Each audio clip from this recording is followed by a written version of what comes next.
How we doing?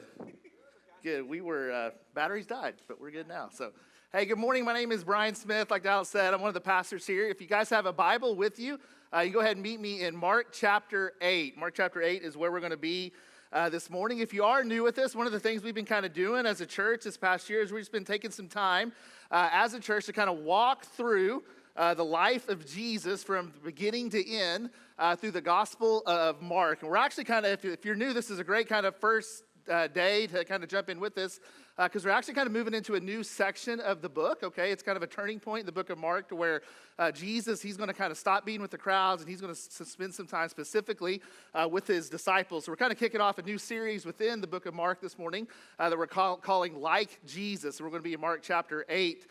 This morning. Now, I had several in the early, while you're turning there, in the early 1800s, at some point, Thomas Jefferson, our third president of the United States, he decided that he was going to do an art project, or kind of a crafting project, okay? And so one day, he sat down with a pair of scissors, some glue, and his copy of the Bible. Okay, and what kind of spurred on this little crafting project from Thomas Jefferson is, you know, he had grown up, you know, kind of reading the Bible at different times, and he had been gone to different churches at different times, and he had heard, you know, had different friends who were followers of Jesus that kind of told him some things, and he kind of got to the point to where he didn't really like what he was hearing, okay, and to where he said, hey, a lot of these things that I read about Jesus, and a lot of these things that I'm hearing taught about Jesus, they don't really kind of line up with the way that I think, okay? And he says, you know what I'm going to do? I'm going to make some edits. So he sat down with his Bible and his pair of scissors, and he started to read through it. He goes, hey, all of these things are just so much about Jesus. He says, you know, some of it, it's just not really believable. You know, like that he would perform all of these miracles. You know, some of it, it's not really livable. Okay, there's just kind of just this life, you know, this standard of morality, this life that Jesus calls us to. It's not really a livable life. He goes, there's a lot that he goes. Honestly, it's not even very likable. Okay, there's just this kind of modern world. There's a lot of things about Jesus that I really don't like. So he started to cut. And he sat down with his Bible and his scissors and Thomas Jefferson. He started to read through the Gospels. And anytime he came across something, if he came across a miracle that Jesus performed, he cut it out. Okay, if he came across anything that was supernatural in his Bible, he just kind of cut it out. If he came across anything that proclaimed and kind of talked about Jesus being anything more than just kind of this great moral teacher in his Bible, he cut it out. He edited it out. In fact, we actually still have a copy of his Bible. We see it right here. You can see it in the Smithsonian Institute in Washington, D.C. But he came up with the Jefferson Bible, and he called it The Life and Morals of Jesus of Nazareth. Okay, and it was just this Bible, and he said, hey, he kind of is like, there's some things about Jesus that I like, and so he went through and he kept those, but the things that he didn't like, he said, you know what, I'm just going to edit. I'm just going to cut these parts out of Jesus. I'm going to find a version of Jesus that I like. Now, it's probably no surprise that, you know, as a pastor, I think that was a miss, okay, on Thomas Jefferson's end. I think that's probably not the way to go. We're not cutting any pages or anything out of the Bible here today, but as I was thinking about that, you know, I do, even in my own life, okay, I have some ways of kind of just editing Jesus, okay? Just editing Jesus. You know, there's the things that I like, and I may not use scissors, but there's some just definitely a way where I kind of edit Jesus in my life and edit him and find him to a person that I like. And we all kind of do that, don't we? I mean, we like Jesus. We're here this morning. You guys braved the rain, okay? You came here on a Sunday morning. Like, I'm assuming, like, we like Jesus. There's some things about Jesus that we really like. We like the things that he said. You know, we like that Jesus, hey, love your neighbor as yourself, okay? We really love that, okay? We love that idea, you know, as long as we get to define what it means to love, okay? And we get to define who our neighbor is, like, we really, really like that, don't we?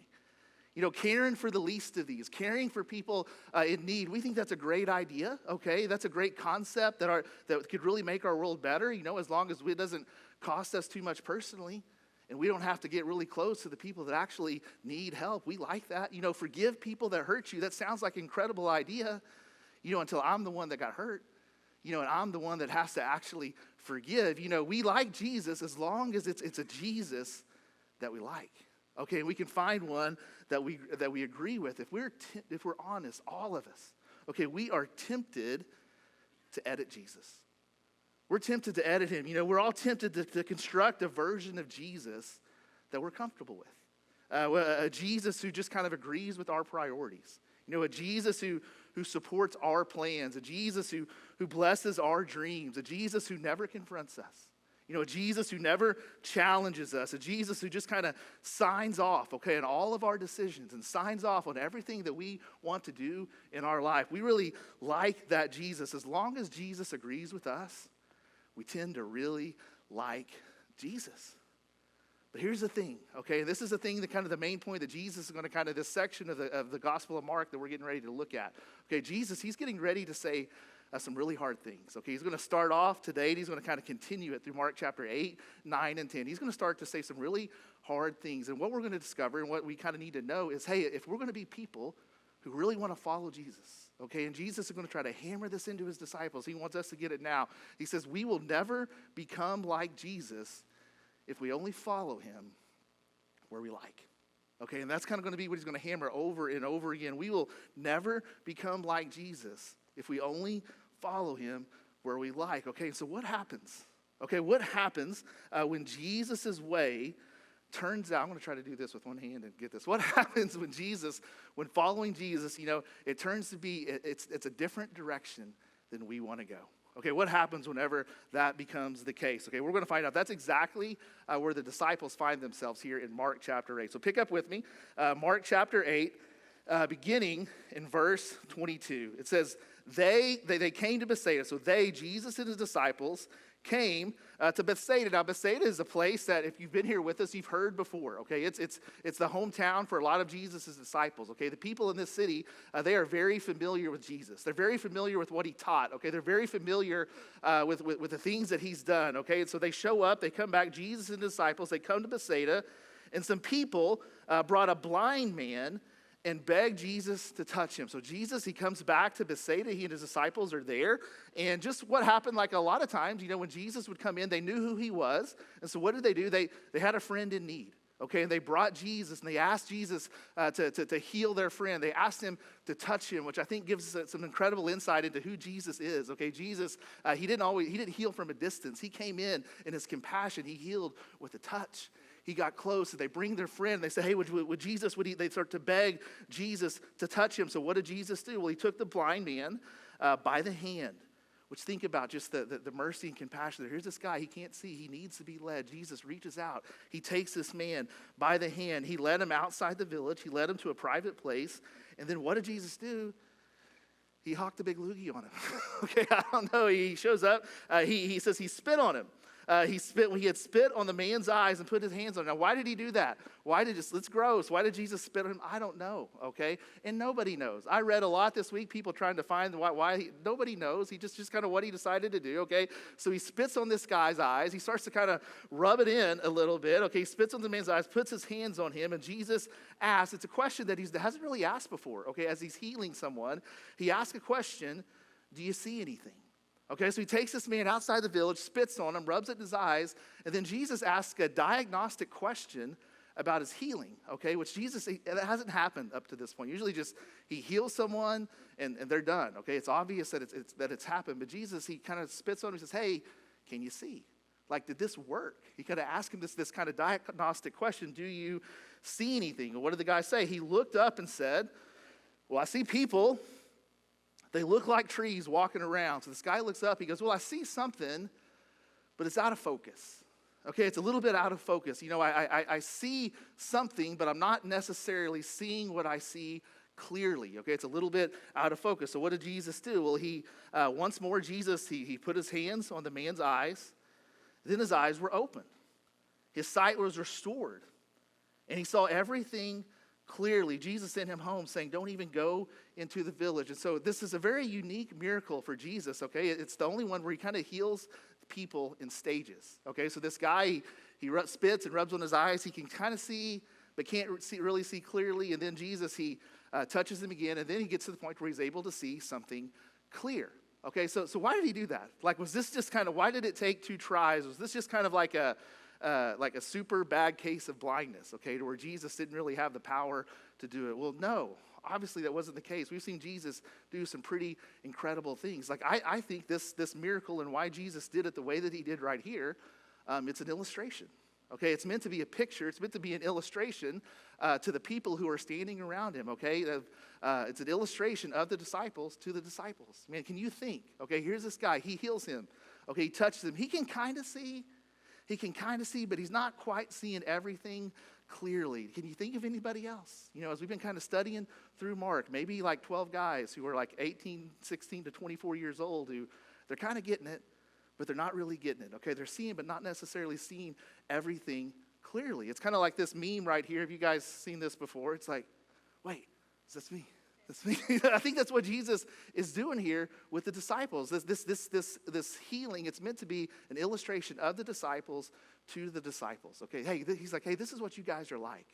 Okay, you're starting to see, but there's some things you're not quite figuring out. Okay, they're meant to see themselves in this story. You're seeing, but you're not quite seeing everything clearly. Okay, and that's about to become a little bit more evident. We'll go to the next verse, verse 27. So Jesus, he heals this blind man.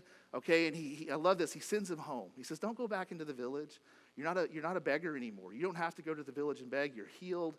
Go home. I can't imagine what that homecoming was like whenever he came home and his family found out that he could see. But Jesus sends him home, and then he and his disciples, they leave. Okay, it says Jesus and disciples went to the villages around Caesarea Philippi. So they leave Bethsaida, and they start to make the 25-mile journey north. Okay, they head to the very northern part of the nation of Israel. They're kind of walking, and so as they're walking, okay, and they're leaving, okay, and think what's on their mind. They just saw this guy who couldn't see, then he could kind of see, then he could eventually, like he could see things clearly as they're walking, and that's fresh on their mind. Jesus, he asked them a question, okay, and he starts to initiate a conversation with them about himself. So they're walking on their way, making this about 25-mile journey. It says on the way, he asked them, hey, who do people say that I am? Like, hey, you guys have been around me. We just left your hometown. You know, like, what are people saying about me?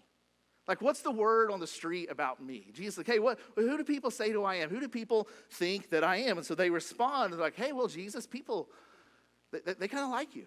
Okay, they respond, and so they replied, well, some say John the Baptist, others say Elijah, and still others, one of the prophets. They say, well, Jesus, kind of the word on the street is like, hey, do you know what you're like? You're like one of the great men in the past who have spoken for God. And that's kind of the thing that we see in common with all of these people here. Okay, John the Baptist, Elijah, some of the prophets. They were people who, in different ways, they were spokesmen for God. Okay, they spoke for God. Okay, and the disciples said, hey, they think you're like that. Like, they when it comes to religious leaders, like, you're up there. Like, you may even the best. Jesus, people like you. They really, really like you, okay? The Pharisees, you've had some issues with them, but overall, man, people think, Jesus, you are a really, really, really neat guy. They like you, Jesus. Man, you're one of the best. And so Jesus kind of, he hears that. They tell him, well, this is what people say about me. But then Jesus follows that up with another question. He says, hey, but what about you? What about you? He asked. Who do you say that I am? Who do you say? That's what people say. That's what the word on the street is about me. But listen, you guys have been with me now 24/7 for the last 2 years. But what about you? He was using that first question, okay, to kind of build up this second question. What about you? Who do you say that I am? And he presses in. And he wants to know, hey, when it comes to me and you, what's your perspective on me? Who do you say that I am? Now, why did he ask that question? Like, he's been with him for 2 years. This is the first time he's really pressed in on this. Why is he doing that? And why is he doing that now? Who do you say that I am? My wife, Ashley, and I, when we first started dating, she was way out of my league, okay? And I knew this from the very beginning, so I knew I had some work to do. So we went out on a date, and I remember our first date, I took her to the Oklahoma City Zoo. Okay, and we walked around. We saw a lot of cool animals. We went and ate Indian food afterward, which we didn't know she was allergic to it, which kind of was bad, but learned that lesson the hard way. But we went to the zoo about a month after that. I took her to, after the date, I called her and said, hey, did you have a good time? And I really enjoyed it. And I said, I'd love to take you out again. Okay, and so about a month later, we went to a Tim McGraw concert, okay, in Oklahoma City. Okay, it was awesome. And after that, we went skydiving and Rocky Mountain climbing, and so thank you for getting that. But we went out on that date about a month later, and then over a course of about 4 months, we went out on about 4 dates, okay? And we talked on the phone probably about once a week, and I really started to figure out, I was like, hey, man, I need to lock this down, okay, before, like, she realizes that she is so much out of my league. And so I remember for her birthday, I asked her out on another date. Okay, and we go out, and it was kind of a different date, okay? It was this nicer restaurant than we had ever been to before. And I sit down, and it's just nice. It's kind of this romantic place. And after we ordered, I remember I'm sitting there, and I just initiated a conversation with Ashley. I was like, hey, Ash, like, I've really enjoyed going out with you. Like, I've really enjoyed getting to know you. I really like you. I would love to see where this goes. You know, I would love to see where this goes. I don't know where you are, but I'm not looking to date anybody else right now. Like, I would like for us to just be exclusive, for us to date exclusively. And in essence, I'm saying, hey, who do you say that I am? Like who am I to you? It's like, I'd like for us to be exclusive. And Ashley, the romantic that she is, she looked at me, she just looked into my eyes, and without any emotion at all, she says, well, no one else is really asking me out right now, so why not? Like, not exactly, you know, the answer I was hoping for, but at that point, I was like, man, I'm going to take anything that I can get. So I took it, but I sat there, and the reason I felt the need to have that conversation was like, hey, other people kind of had seen us dating. Our friends kind of had these opinions about who we are. I kind of knew what I felt, but for us to proceed, for us to progress, I needed to know, hey, Ashley, who am I? Not what everybody else is. Who am I to you? Like, who am I to you? Like, are we kind of this exclusive thing? Like, what do you think of me? What's your perspective on me? Who am I to you? And that's what Jesus is asking his disciples there. It's kind of that define the relationship moment. He looks at them, you guys have been with me for 2 years. You've heard what I've said. You've seen what I've done. What's your perspective on me? Hey, who am I to you? Who am I to you? And that is a really important question. Okay, that's an important question that we all have to answer for ourselves in some way. Who is Jesus to you? Do you think about that question much? Who is Jesus to you? Is he just the guy that you run to when you get in trouble? Okay, is he the guy that you're kind of hoping to bless the plans of your life? Is he, it's a place where he kind of has this place where I can come and maybe find a place to belong? Is he your Lord? Is he the one in charge? Who is he to you? Like, who is Jesus really? Who is Jesus to you? Jesus, he presses the disciples. They needed to know the answer to that question. We need to know the answer to that question. Okay, so how do they respond? He kind of launches that out. Okay, launches that question. Who am I to you? And in the next verse, I think they all kind of come together. And Peter, okay, he just kind of steps up and he has a reply. So Jesus says, hey, who am I to you? And Peter answered, you are the Messiah. That's who you are. That's who you are to us. You are the Messiah. What does that mean? That word Messiah, it means anointed one. Okay, it's the anointed one. And kind of all throughout, Jewish history, there's certain people, certain kind of, if somebody was a special leader of God, they would be anointed. Okay, so if you were a king, they would anoint kings. Okay, before David and Saul became kings, they anointed their heads with oil. Okay, so they would be anointed kings. They would anoint priests. Okay, so these kind of special leaders for God, they would be anointed. But all throughout, there's a lot of prophecy. And all throughout their history, the people of Israel, they knew that there was someone else coming. They knew that there was someone that was coming that wasn't just a king. There was someone that was coming that was going to be the King of Kings. They knew that there was somebody who was coming who wasn't just a priest, okay? He was going to be the great high priest, okay? They knew that there was someone else. There was someone that was coming to where all of human history was going to center on that person, okay? The Messiah, okay? God's chosen leader, God's chosen king, okay? The one who was going to establish God's kingdom in this world. They knew that that's who was coming. And when Jesus asked Peter, hey, who am I to you? Peter says, you're that guy. You're that guy. You're not just a spokesman. You're not just a great teacher. You're not just a king. You're not just a priest. You are the Christ. You are the Messiah. Okay, you are God's chosen king. Listen, these guys have gotten a whole lot wrong, okay, up to this point. But here they get it right. Peter gets it right, says, you are the Messiah. You are God's king, which kind of makes Jesus' next statement to him a little confusing. So Peter gets this right, says, you are the Messiah. How does Jesus respond? Verse 30, Jesus warned them not to tell anyone about him. So why would he do that? I mean, he finally gets the right answer, okay? And Jesus says, hey, yeah, don't tell anybody about who I am.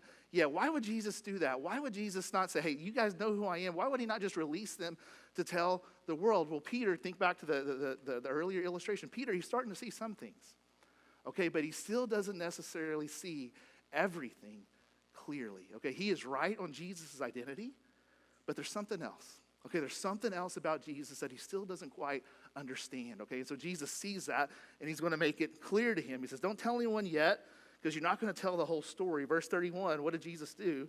It says, he then began to teach them, which that's an interesting phrase. Okay, so Jesus here, he's introducing new material. Okay, this is something he hasn't really talked to them about before. Okay, he's teaching something new to them at this point. It says, he began to teach them that the Son of Man must suffer many things and be rejected by the elders, the chief priests, and the teachers of the law, and that he must be killed and after 3 days rise again.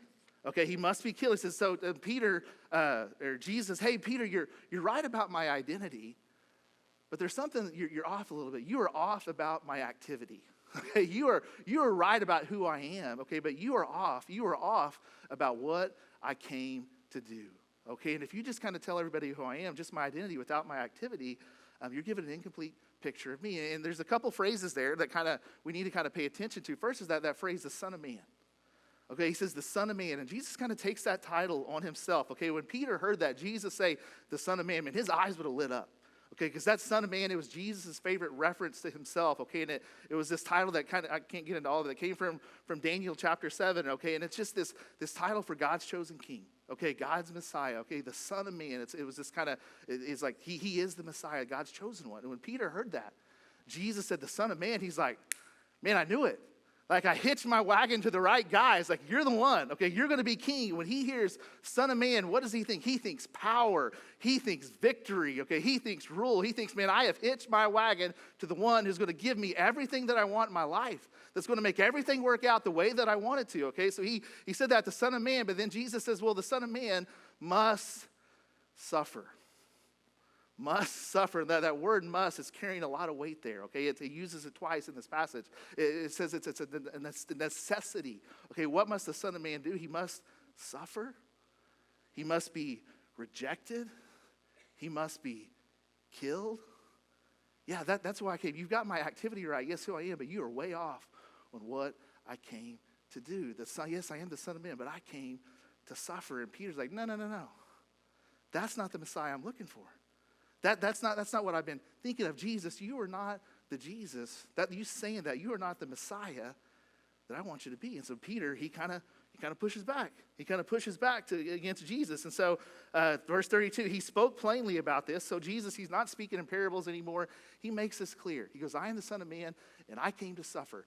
I came to die. He spoke plainly about this, and Peter took him aside and began to rebuke him. I mean, just picture that, okay? Like they're walking along, and Jesus says, hey, I'm the Son of Man, and I came to suffer. And Peter kind of pulls Jesus aside and starts to scold him. Like, bold move, Peter. Very bold move. He's like, Jesus, no, you're off here. Son of Man, I'm getting that, but to suffer, to die, like that's not what I wanted. That's not what I signed up for. You're going to be the Messiah. You're the king. You're the one that's going to make my life work out the way that I want it to. Suffering, that's not what I signed up for. Jesus, you're wrong. Jesus, you are leading me down the wrong path, okay, the path that I don't want to go. And he rebukes Jesus. So how do you think that went for Peter? How's that turn out? Okay, whenever you challenge Jesus, whenever you rebuke him, well, Peter, let's see, verse 33, last verse, but when Jesus, he hears that. Okay, and just think about that. He hears this idea that Peter's saying, hey, that to follow you and to follow God should not involve suffering. Okay, it doesn't head ultimately to the cross. What is that? Well, Jesus, he hears that. He's like, that is so dangerous. He just kind of pulls the car over, okay, and says, hey, we got to have a conversation. Okay, and he starts talking to his disciples, verse 33. But when Jesus turned and looked at his disciples, he rebuked Peter. He rebuked Peter, and he said, get behind me, Satan. Like, tell me how you really feel, okay, about this, Jesus. Get behind me, Satan, he said. You do not have in mind the concerns of God, but merely human concerns. Jesus stops and he looks at his disciple. He says, hey, you are so off. And just to be clear, he says, get behind me, Satan. It's not that Peter was, he didn't get possessed by Satan or anything in this moment, but what he was saying, this idea that to follow God and to follow Jesus, okay, it shouldn't include suffering. Okay, it should only include victory. It should be what I want it to do. Suffering and death shouldn't be a part of it. It was sounding a lot like something that Satan would say. It sounds a lot like kind of the temptation that Satan gave to Jesus in Mark chapter 1. Okay, hey, just be king. We don't have to head to the cross. We don't have to have this suffering. That doesn't have to be a part of it. Okay, it sounds an awful lot like something that Satan would say. And so don't miss what Jesus is saying there. The idea, okay, the idea that for us to follow God and for us to follow Jesus, okay, and to follow his plan for our life, the idea that should be devoid of suffering and hardship and difficulty. Listen, that idea, it's satanic. It is a satanic idea. And Jesus says, that's not for me. He's like, your priorities are off. Your perspective is off. You're thinking about this the wrong way. You're just looking about human concerns. You're not really looking at your life from God's perspective. Listen, God's agenda in this world and God's agenda in this life, or for our lives, a lot of times, it's different than ours. It's different than ours. And just in Jesus, he came into this world. He came to set up God's kingdom. Jesus came into this world. He came to provide for our salvation. Jesus, he came to this world to purchase our forgiveness. But Jesus did not come into this world to provide for our comfort. Jesus came for the cross. He came for the cross. Okay, and he came to suffer. And the way to do what he was going to do, it was going to require suffering, and it was going to cost him his life. Peter, he was seeing a little bit. He was right on his identity. But man, he forgot, he was wrong on the reason Jesus came. For God's purposes in this world, it was going to require him to suffer. It's going to take him to suffer. So Thomas Jefferson, he takes his Bible, he kind of cuts out the parts that he likes. Well, Peter, he didn't use scissors, but he basically did the same thing. He says, hey, I'm going to accept the parts about Jesus that I like. The parts about Jesus that are good for me, that's going to kind of give me my best life now. He's like, I'm going to accept those, but the parts that he doesn't like, suffering, okay, or to suffer for the cross, to the cross, for God's purposes in the world, he's like, man, I'm going to reject those. I'm going to accept what I want, and I'm going to reject the things that I know. And Jesus says, hey, I'm sorry. It doesn't work like that. It doesn't work like that. And a lot of times we do the same thing. And just kind of was thinking, coming back to that question, who is Jesus to you? Who is Jesus to you? What is Jesus worth to you? When it comes to following Jesus, what is it that what do you believe that he's calling you to do? Or kind of maybe a better way to ask this question, I was kind of thinking about this all week. Hey, are you looking to follow Jesus? Are you looking for Jesus to follow you? That was kind of the issue right there. Peter said, hey, we're following you, but hey, you're leading us in the wrong direction. Jesus, let me course correct the way that you want to go. And Jesus, no, that's not the way that it works. So hey, are you looking to follow Jesus?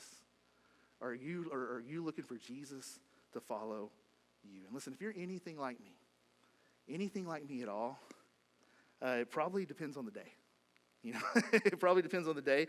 It's so tempting to try to mold Jesus into whatever image that we like. Okay, to mold him into what we want to do. And if that's the case, listen, we're just like, hey, I want to mold Jesus into my image. We need to hear that rebuke from Jesus. Okay, we need to hear that. We need to own that. Okay, and that's a rebuke for us. But I hope, and we all kind of struggle with it, I hope as you hear this rebuke from Jesus, I hope that you don't miss the invitation as well. I'll go ahead and bear, you guys can go ahead and come on up. But he said when Peter, when he makes this claim, he tries to go against, what is Jesus' response to him? He doesn't say, hey, get away from me, Peter. He said, get away from Peter. Well, what does he say? You remember? Get behind me. He says, get behind me. He doesn't say get away from me. He says, get behind me. Just get behind me. This week, this week I was having my PT. I've been going in and getting my arm worked on. And my physical therapist was telling me about this. I do this, Wes. You're right. I've been missing it. So my physical therapist was telling me this about, hey, we're getting ready to go to Disney World. And it kind of got me thinking, we were talking about best things. Like, I took my kids a long time ago. We started to go, we started talking about all these, like, what should we do? What should we see? And I got to thinking about it. I took my kids to Disney World about 7 or 8 years ago. And they were young then. And we get there and we show up. Okay, and it's just kind of this new world to them. It's this whole new world that they are unfamiliar with. It's this whole new world that's exciting to them. And in their excitement, as these two little kids were walking around Disney World, what do they do from time to time? Like they see Mickey Mouse, they see Dumbo. What do? Well, they ran ahead of me. They ran away, okay? They started to run in all these different directions, okay? And I'm sitting there in this unfamiliar place and all these people around, and my kids start running off in different directions. What did I do as their dad? Did I say, hey, you guys go do what you want? You just go? No, like, I'll try to follow you the best I can. What did I say to them? I just yelled out and said, hey, get behind me. Get behind me. Get behind me. It's not because I was mad at them, okay? It wasn't because I was angry at them. It's because I loved them. Okay, and I could see and lead with a perspective that they couldn't see and that they couldn't leave with. And that's Jesus' invitation to us. Okay, it's not get away from me. He says, hey, just get behind me. Just get behind me, okay? We can try to, we think that we know the best way to live our life, and we think that we know the way that's supposed to work out, and we start to edit Jesus to fit into something that we like, that we think we can live with. And Jesus says, man, don't do that. That's not the way to go, and that's not the best way for you. He says, hey, just get behind me. Get behind me. That's where followers belong. Get behind me. Follow me. Trust me. Let me lead you. Listen, the path Jesus leads us down, it is not always the easiest path. I understand that. He makes that clear. Okay, it's not necessary. It's not just a possibility. Suffering is going to happen. It's not always the easiest path. It's not always the most comfortable path. But it isn't always the path that we would choose for ourselves. But it's always the best path. It's always the best path. Listen, because the one who is leading. So let's be people. Okay, let's be people who don't just say, hey, Jesus, why don't you follow me? Jesus, why don't you get on board with me? Let's be people this week that say, Jesus, wherever you lead, I trust you. I trust you. Let's be people who get behind Jesus and follow him. Follow him wherever he takes us. Let me pray for us. We'll be done. Father, thank you just for this truth today. Thank you for just an insight, Lord, into the life of Peter. And God, just this whole week, I could just see myself in his story, in his comments. Lord, I believe in you. I know who you are, but I just confess that a lot of ways, times, I think I know what's best. And I think I should take control. And I think that I know the way that this life should go. But Jesus, you know better. And you've got a better plan. You've got a bigger purpose that you're accomplishing in this world. So, Lord, I just pray that all of us today, our vision of you, our picture of you, would just become a little more clear. Not just who you are, but what you came to do and the way that you lead us. And I just pray that we would trust you, that we would submit to you, that we would be people, Jesus, that get behind you, and follow you wherever it is you lead. Lord, give us strength and grace to do that well. We love you. We pray all this in Jesus' name.